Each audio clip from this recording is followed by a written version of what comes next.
that we shore up workers' rights and their employment rights, but put a ban on exploitative 0 hours contracts too. Thank you.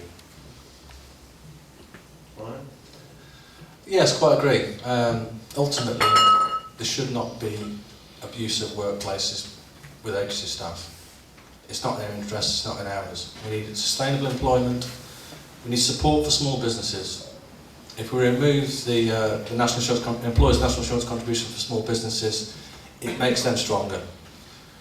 We need to stop this race to the bottom on conditions. We need to make sure that we've got a living wage for everybody and they know where they're going for the foreseeable future.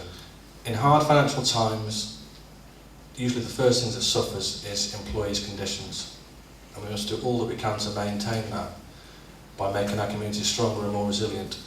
And only by investing locally and having sensible systems in place to support workers have we got any hope of maintaining decent conditions going forward. But taking conditions out and reducing wages and reducing conditions is not what it's all about. Thank you. John? Quite clearly on the idea of equality, those who are on temporary contracts should enjoy the same rights as those who are on permanent contracts.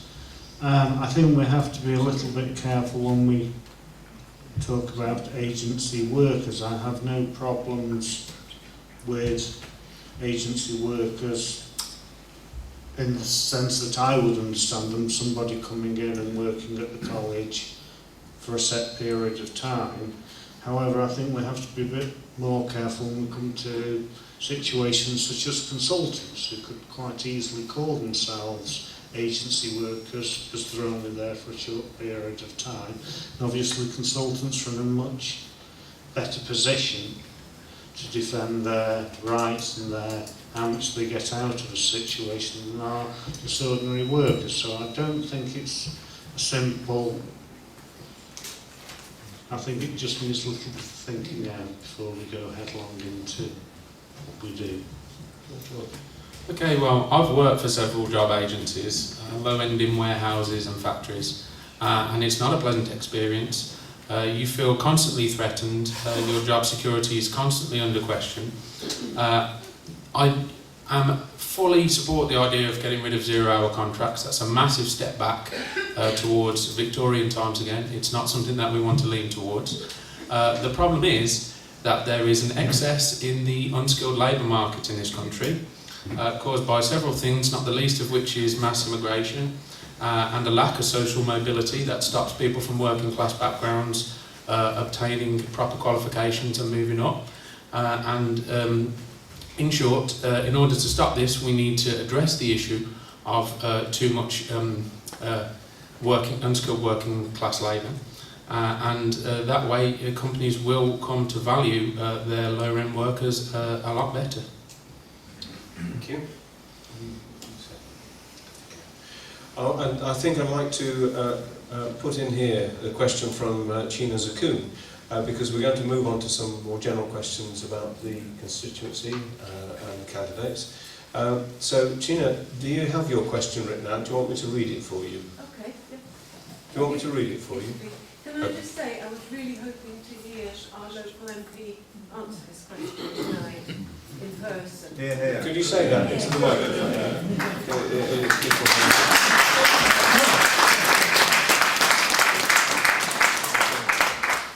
Mr. Chairman, can I just comment on that Karen Bradley's non-attendance tonight is in keeping with her attendance as an MP in the last 4 years? Well, I think we now... So what we're going to do with that, we are going to put the same questions to that candidate and record the answers. Point of order, Chair. Point of order. Karen Bradley is no longer after today the MP for Staffordshire Moorlands. She's a candidate like anybody else. Yes. Just 39 days to go. Yes, all candidates now. So, China, your question is your party planning to make cuts to welfare benefits? And if so, can you say exactly what benefits you will cut? I'll go with this. The Labour Party's been clear on which budgets are going to be ring-fenced. So education will be ring-fenced and the NHS will be ring-fenced. We have to acknowledge that there are tough decisions to be made in order to make sure that we tackle the deficit. But Labour has said we will tackle the deficit at a much more moderate level than we've seen in the past 5 years, which has been crippling for many people. And we've been told very clearly by George Osborne that if the Tories come back to power over the next 3 years in particular, it will be something the likes of which we have not seen before in terms of the attack on our public services. And I work within the public sector, and I know, and I've seen for myself, and it's the point that John made earlier about attacks on education and right across the public sector, that it is already in many respects cut to the bone, and I cannot bear the prospect of another 5 years of that. So there will be tough decisions to be made. There have been no specifics spelled out on which other budgets, but certainly education and health will be ring-fenced, and I, for one, will be watching very, very closely to make sure that the public services that we need here in the Moorlands will be protected. Okay, thank you. George? Well, never mind ring fencing, we'd like to actually increase our spending on education, we'd like to increase our spending on healthcare. We very much support maternity and paternity leave as it stands at the moment. We very much support the idea of giving people with disability support as well as best they need it. Where we want to make our biggest cuts is in foreign aid and our payment to the European Union, which are the first point of calls for helping us reduce the deficit by not paying £25 million, £1 billion a year to these two things. Thank you. No more cuts. It's quite straightforward, quite simple. We don't need it. We need a radical overhaul of the systems we've got in place. Citizens' income, if anyone wants to chat about it afterwards, I'm more than happy to do so, but it'll take quite a while to go through that.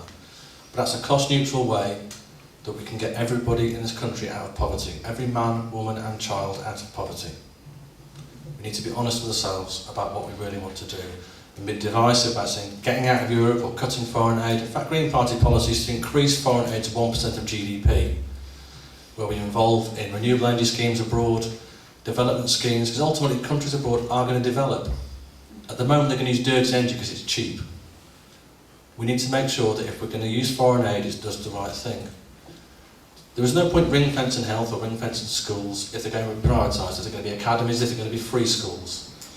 We're giving the freehold sites of schools to third parties. We're giving our education away. It's got to be stopped. We need education in public hands, the railways, hospitals, not giving it away to the highest bidder. Thank you, John. Returning to the question on welfare, we've made very clear as a party that we don't believe that we need to cut as much as the Conservatives, and we certainly don't believe you have to borrow as much as the Labour Party. We have been, I think, fairly clear that we expect those with the broadest shoulders to take the greatest burden when it comes to making sure that the deficit is eliminated. Now, with a thought from that, it's fairly obvious where we stand on that matter. It's not your track record as a Lib Dem in government. Sorry, can we continue, please? We're going to move on now to... In coalition government, you might add. Right.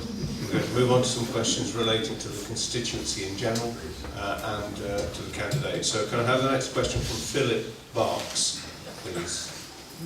How you create affordable housing in the area for young people? Thank you. Already have been doing that during the course of the last 4 years through various grants which have been made available, which have been used to start to develop some of the industrial areas within the Staffordshire Moorlands, which has brought in that.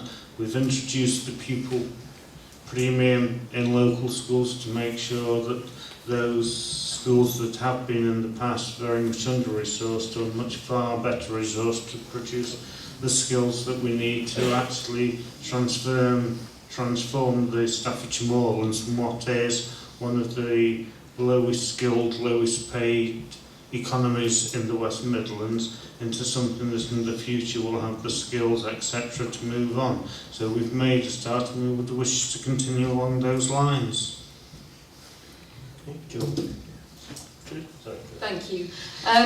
It's really important that we do all we can to invest in the Moorlands, and one of the things that Labour's committed to doing is making sure that we reduce the rates of business tax for small and medium-sized enterprises so that they have more encouragement to help them to grow.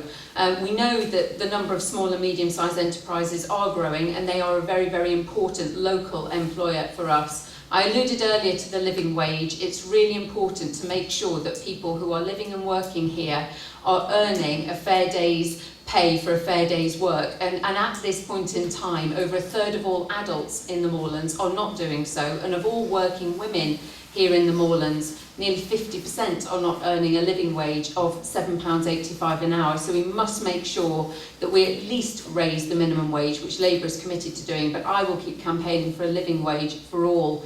We also need to make sure that we give businesses the opportunity to grow by helping with investment. And Ed Miliband has committed Labour to a British investment bank which will do just that, because in more recent times with quantitative easing we've seen money going into banks and then them keeping hold of it, and we must make sure that we've got the money free for investment to help them to grow. Thank you. George? Well, firstly, I agree about business rates. Business rates should be decided entirely locally, and so that would mean that the council can decide how much any business needs to pay, and that would mean inevitably that some business rates will go down, which will encourage new businesses to start. Maintaining local businesses by allowing those who've been there to have their rates lowered as well. Keeping car park taxes low, parking fees. Recognising that tourism has become such an important industry in the Moorlands now, and encouraging the things that keep the tourists coming here. Abolishing tax for minimum wage earners, as Trudy said, over 30% of the Moorlands earns below the living wage, and that would allow them an awful lot more free money to spend on things. And like I said, making sure that tourism remains such an important part, but encouraging businesses to move here as well, can be done by the lowering of business rates. Thank you. Right. Thank you. Yeah, living wage is critical. The increases in local spending by people in the community has been shown worldwide. Where there's a decent rate of pay, decent conditions, the money gets spent locally. We need to reduce tax liability for small businesses, and the FSB have been pushing quite hard for this. And at the moment, I think it stands around about £15,000 is the threshold for any taxation on small businesses. We need a national scheme of home improvements and insulation, fully funded, self-costing, because ultimately the savings on energy will pay for the work being done. But that would employ people in our communities doing good quality insulation and home improvement measures locally. We need to encourage cooperatives and social enterprise. We've got schemes like the Totally Locally project, which is fantastic. It's really making our local community stronger. And for every £1 spent in these local communities, it's generating £5 in the cumulative spend through other businesses and outlets in the area. We need a carbon tax. We need the whole taxation system renewing, because ultimately the carbon tax, it means that if you produce stuff locally, you use it locally, you pay less tax. Okay, thank you. Now we'll go on to another question about the constituency from Judy Samuel. Judy? Thank you. What are your priorities? Can we have the mic? Can we start again, Judy? Sorry. Okay. Yes? What are your priorities for this constituency? Thank you. Thank you. Trudy. Thank you.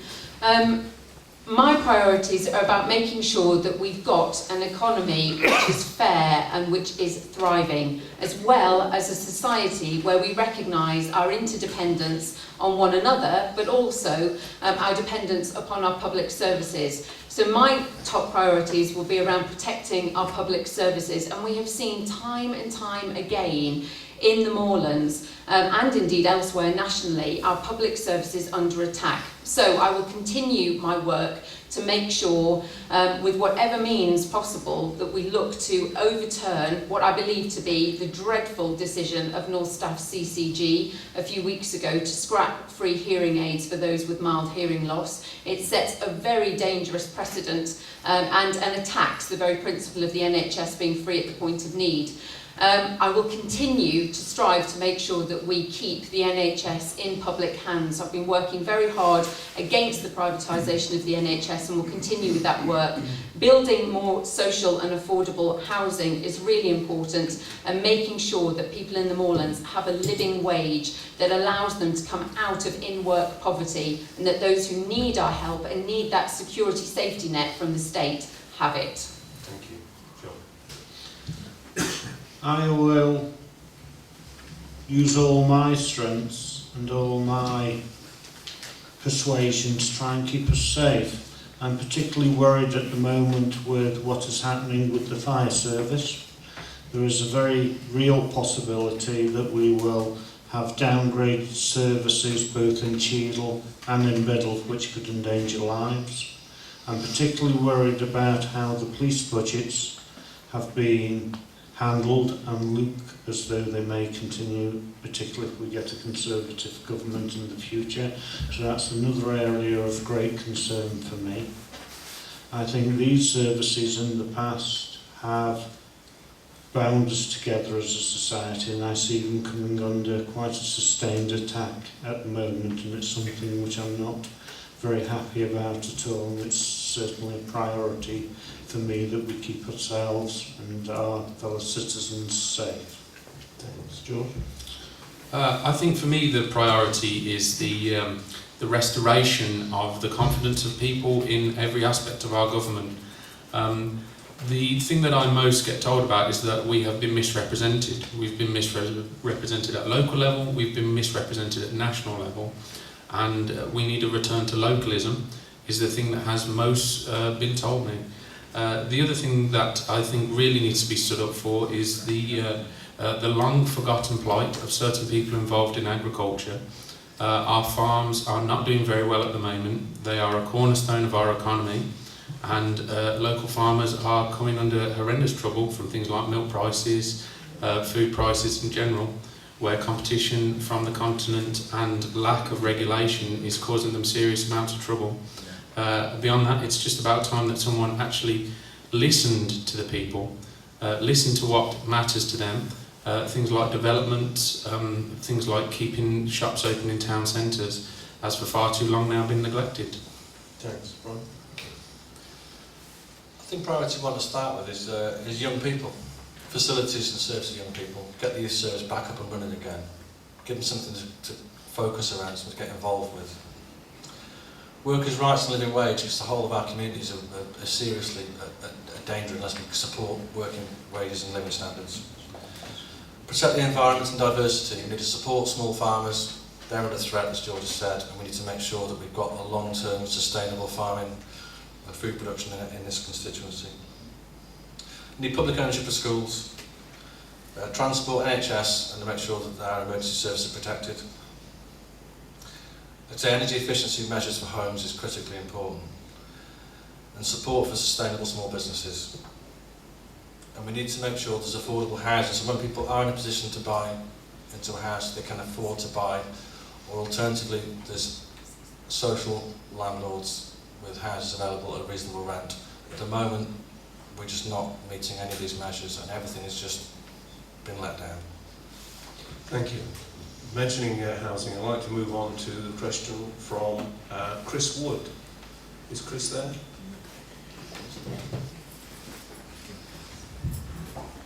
I would like to ask the candidates what they think of the spare room subsidy, i.e. the bedroom tax. Do they think it's fair? How do they think it has affected those that haven't removed them? Sure. It is absolutely not fair. This is a tax on the poor. I am more than fed up with this. Inevitably, over the last 5 years of the Conservative government, the poorest in our society have ended up paying for the mistakes of the richest in our society. It is time we stop this. It is time we stop the bedroom tax. It is completely unjust and completely unfair. Thank you. Of the many cruel things which the Tories and Lib Dems have done over the past 5 years, for me, the bedroom tax is probably one of the most pernicious. It is a direct attack on the poorest in society, and it's despicable. And of the three main parties, it's only Labour that's going to scrap it and get rid of it. And this is one of the reasons why I know so many people want and need a Labour government in May. And if we have 5 more years of this, it will end up costing those who have to currently pay the bedroom tax up to an additional £4,000 that they simply don't have. And we know that 2/3 of all people who are being forced to pay the bedroom tax have a disability and are very often unable to work, or at least to do as much work as they would want to do. So it is a direct attack on the poorest in society. It's tremendously unfair. I hate it and cannot wait to see it gone. Thank you.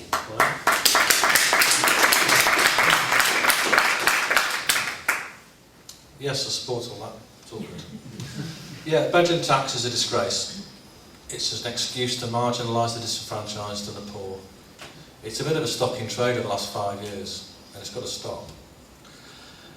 Right to buy basically started the problem when the publicly owned housing was sold off. New stock wasn't built, there was a shortfall. So ultimately the solution was, let's have some more right to buy, let's chuck a bit more cash at it. Oh, and while we're at it, let's kick the people who've got a spare bedroom while they're down. It's an abomination, and that's just about sums this government up. Shame on the Lib Dems.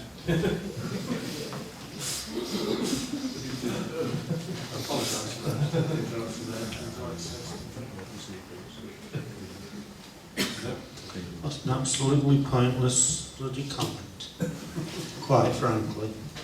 Let's get this right, where all this starts back to. It doesn't start back to the Lib Dems as much as you'd like it to. This all starts back to Labour. When they were in power, they decided that if you lived in a privately rented place, this is how much rent you were entitled to, irregardless. So that's where all this starts going back to. Well, let's just be absolutely plain about this, what we've said, and we've said this over a couple of years ago now, so this has been in place now for a couple of years, that where there is not the sufficient provision for people to be able to move to suitable accommodation, we don't think that tax should be put in place. So let's get the facts straight. Instead of coming here, using me as a whipping boy tonight, which I think is disgraceful. I haven't been rude to anybody here tonight. I haven't disagreed with Councillor Wood's questions. I haven't disagreed with other members of the Labour Party who've been here tonight asking me questions. I've been quite happy and honest to answer them. But I've done that in a courteous manner. So I hope the rest of the evening will be spent in the same way. Thank you.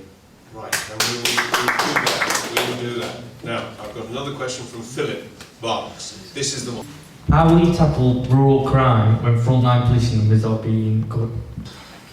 I took the opportunity to meet with the local Staffordshire Moorlands police commander, because obviously policing and our safety is vitally important, and I wanted to put questions to him about rural policing and safety. And the view from the police, and this is really important in terms of their expertise and their view, is that actually one of the biggest threats to people in rural communities, so in the villages and the small hamlets surrounding the major towns of the Moorlands, is for those people who are elderly or becoming older, and in terms of the vulnerabilities that exist there, particularly for those who have mental ill health and are therefore put at a higher degree of vulnerability.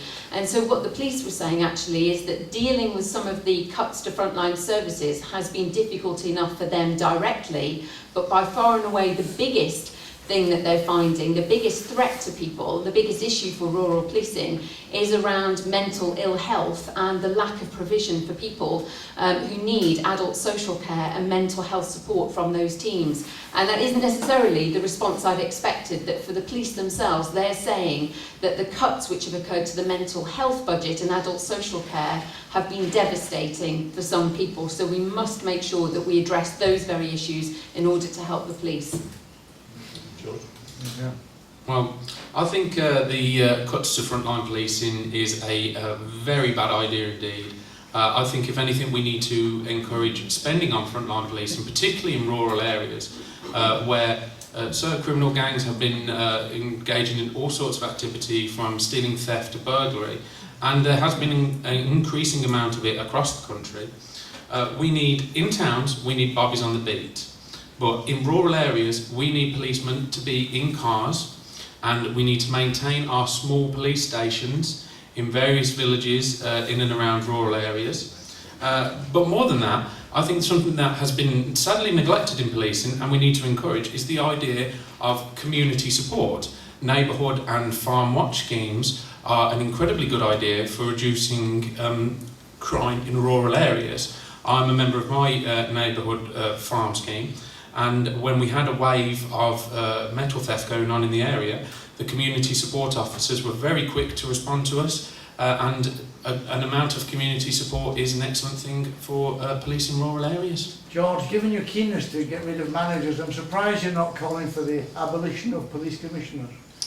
I don't think that's. I don't think police commissioners are a very good idea either. Elected police commissioners. Now, Matthew Ellis has done his level best to do an awful lot to create publicity around himself, but when actually speaking to police officers in the Midlands, they will say that they are not a big fan of him or the idea of having police commissioners at all. Right, thank you very much. I would like to say that if you do want to make a point, we're all equal in this room, just indicate that you'd like to make a point. Thank you very much. Right. Yeah, I just need to know Green Party policy, we're opposed to police commissioners. They serve no purpose. We need to make sure that our police service is adequately resourced, and also that the symptoms of crime, which is usually dysfunctional communities, are resolved. If employment